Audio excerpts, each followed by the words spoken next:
Hello everyone and welcome to the first episode of my new GTA Online racing series, which is going to focus solely on races in Grand Theft Auto Online.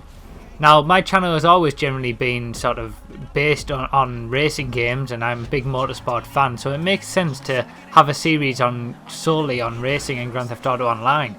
Now, in this series, what you can expect is sort of me talking about gameplay aspects of racing online, how I think things can be improved, or things that could be changed to help the racing experience. And also I'll be giving you, tips and tricks on how to get better at racing yourself, as well as show you some sort of exciting races as we go along, and I'll talk through those as well. So what I've got for you today is 3 races, because GTA races generally don't tend to be that long. And they're all going to show us very different things. In this first race, we've got a race with Sports Classics, and it's one of the first races that I actually did. Well, I say that. I had actually won 8 races at this point and lost 10. I'd done a fair few, but obviously in those first couple of races, you're getting used to the racing in general, so, you're trying to figure out what to do.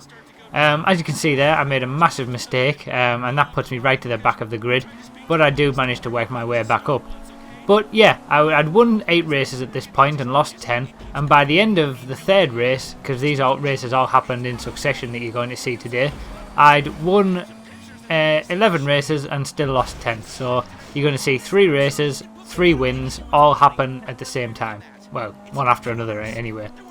So yeah, this first race is with Sports Classic cars, and this is the only time I've actually raced these, and catch-up isn't on.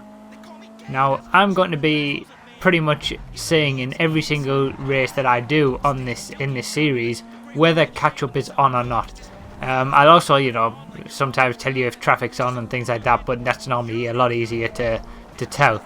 But catch-up is, in my opinion, one of the worst things that they could ever have implemented into GTA racing.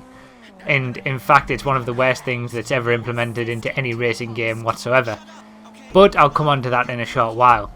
So in this first race, catch-up isn't on, and after my initial mistake, as you saw, I managed to pull away from the other 3 and eventually set the fastest lap and win by quite a margin. Now in the second race and the third race, catch-up is on, and they depict some very different races in themselves. The second race is all over rough ground and is off-road. And the third race is supercars, which is kind of like the purest form of racing, but when you've got catch-up on, that's not quite the same way. But we'll talk about those when you see them, and I'll give you a few more details as we go along. So we've just come on to the final lap in this race, and I'm just basically taking it easy. I'm going to push to try and get a quick lap, but I'm so far ahead that I don't mind, just taking it home for the win. Now at this point, I'm still learning the track, and even now I'm still learning some tracks because there's quite a lot to do. So I'm not 100% perfect on every single race, and I'm going to be improving all the time. But that doesn't stop me knowing the basics, and I do plenty of races on this channel that you see, so you know that I know how to race. All it is really is just learning the tracks and learning where you can be quick and where you need to slow down, and also learning the cars as well, because these Sports Classics, for example, are very different to supercars. You've got to drive them very differently. The same goes for muscle cars and SUVs and anything like that. So yeah, that's that first race over with. I managed to get a nice win there, and that gave me some confidence going into the second race. However, because it's an off-road race, I'm not as accustomed to it, you could say, and I don't do quite as well. But catch-up is on, and for me in this race, that's probably a good thing. I don't know whether I would have come through in this race and got such a good result if catch-up hadn't been on.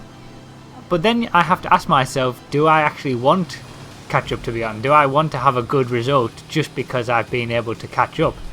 And that's always the trouble with that mechanic, really. So as you see there, I've hit the tree and I'm, I've pretty much screwed up my race. Now, yes, I may have caught up to people without the catch-up mechanic being on, and to be honest, I don't know exactly what the parameters of catch-up are. I might not be getting that much of an effect right now. I'm not exactly sure how it works, when it works, anything like that. But it's undeniable that there will be an effect from it, otherwise it wouldn't be there. And you know, as soon as you're in front in a race with catch-up on, you're immediately at a disadvantage. You know, you're going to be going slower. That's what I've noticed anyway from when I've been in front on a catch-up race. You actually get slowed down so everyone else can catch you up.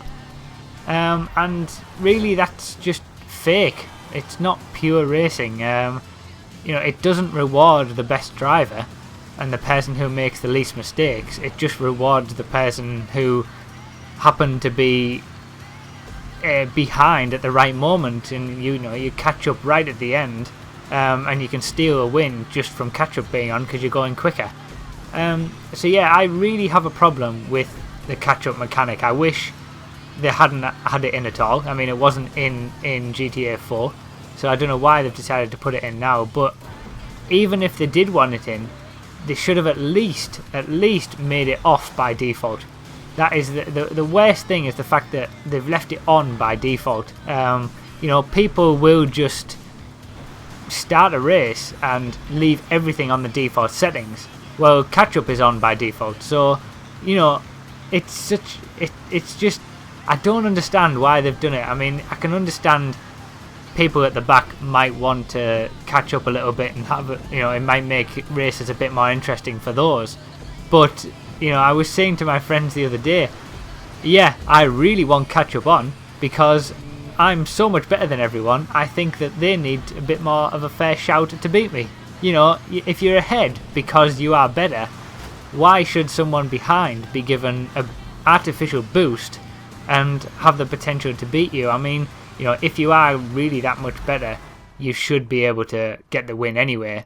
But you know, it's just it's difficult for me. I just don't like it at all because, as you probably know from watching my videos, I am a pure racer at heart, and I think that really races should be just left to the driver rather than having some artificial catch-up mechanic.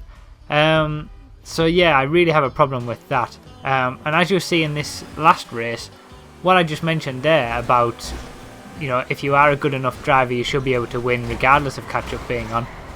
That happens here because I get hit essentially at the start, and that puts me right to the back. But I managed to catch up, possibly because of the catch-up mechanic, possibly not, I don't know, it's just impossible to tell. But I managed to catch up, and then when I'm in the lead, I actually managed to pull away from the guys behind me, even though catch-up is on. So yeah, you know, it is possible if there is such a big skill gap, that you can continue to pull away. Now, I don't know this track very well at this point. I know it a lot better now. But yeah, you know, this is one of the first races that I did, so on this track that is. So you know, I'm just getting used to it. But the other thing about catch up is that if you say come back from behind to win a race, it feels so much better to do that when catch up isn't on, because it feels like you've actually achieved something. With catch up being on, it just feels like, you know, you've taken advantage of a mechanic in the game, and then being able to win because of that rather than your actual skill. As you saw there was a bit of slipstreaming. Now, slipstreaming I'm not that bothered about. I will come on to that in a later video, but it's not so much of a big deal as catch up is. But yeah, I mean, you know, it's just such a horrible mechanic to have in racing games, really. And I don't know the parameters. You know, it might not work, but it might not work under certain conditions. But I know that, you know, when I get in the lead like this, my car feels slower, and that ruins, you know, lap times and things like that. If you're going for leaderboard lap times, you can't do it in a catch-up lobby. So yeah, and it just makes it artificially changes the result. But yeah, that's basically my little rant about catch-up for the first episode, and I hope you all enjoyed. You know, what do you think about online racing at the moment? Do you do it on GTA Online? If you do, let me know, and give me your thoughts on what you think it's about, what you like about it, what you don't like about it, and importantly, do you like catch-up or not? In future videos we'll touch on some other subjects about racing, and in particular I'll give you some tips and tricks on how to do better, but I'll have to figure out some things myself on that with how to get better myself and learn the tracks a bit more before I can do that. So yeah, I hope you enjoyed guys, thanks for watching and I'll see you next time.